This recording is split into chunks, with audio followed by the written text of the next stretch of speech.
Thank you for joining us around the fire. For more information or to make a donation, please visit randomactsnetwork.com. Now, want to hear a scary story?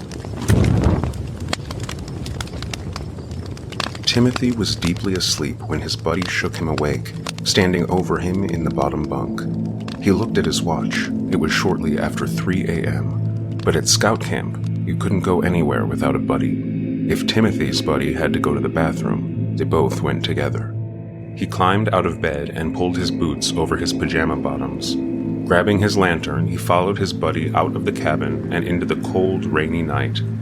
They didn't talk. It was only the end of the first week, and they didn't know much about each other. They both seemed to want to get back to bed as soon as possible.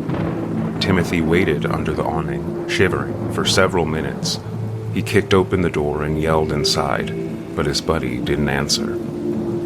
Finally, he had enough, and he walked in, plugging his nose. The bathroom was dark, but Timothy's dim lantern showed that the stall door at the very end was closed.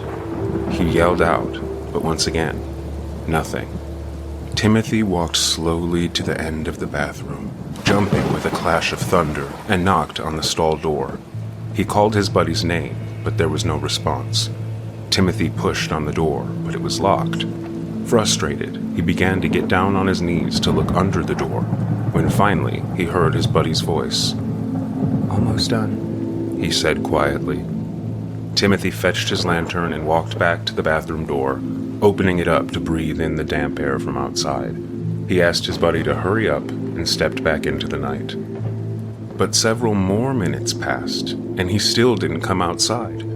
Having enough, Timothy walked back in straight to the end of the room and pounded hard on the door. He yelled for the kid to hurry up.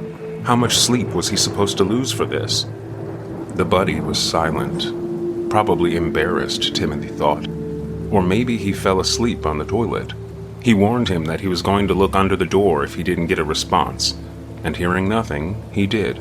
First, just bending over, but he only saw the foot of the toilet bowl. No legs or shoes. So he pulled his head underneath the door, stretching to look up, to find the stall totally empty.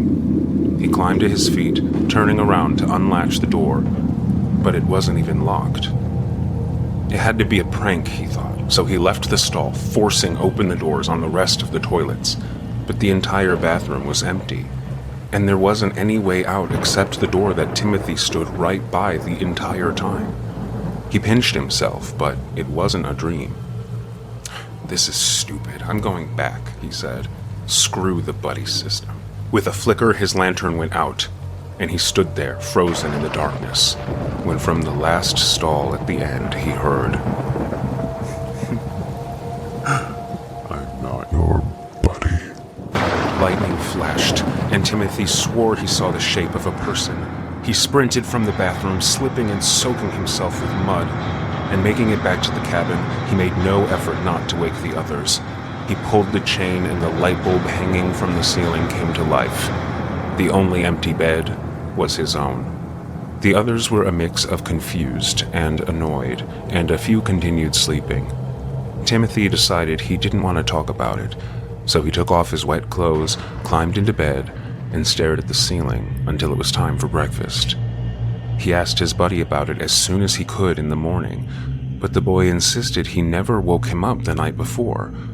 A counselor who overheard the conversation pulled Timothy aside and asked him to share his experience. As he did, the counselor went pale. He whispered in response that the same thing had happened to him the year before, when he'd gone to the bathroom alone, as counselors were allowed to do.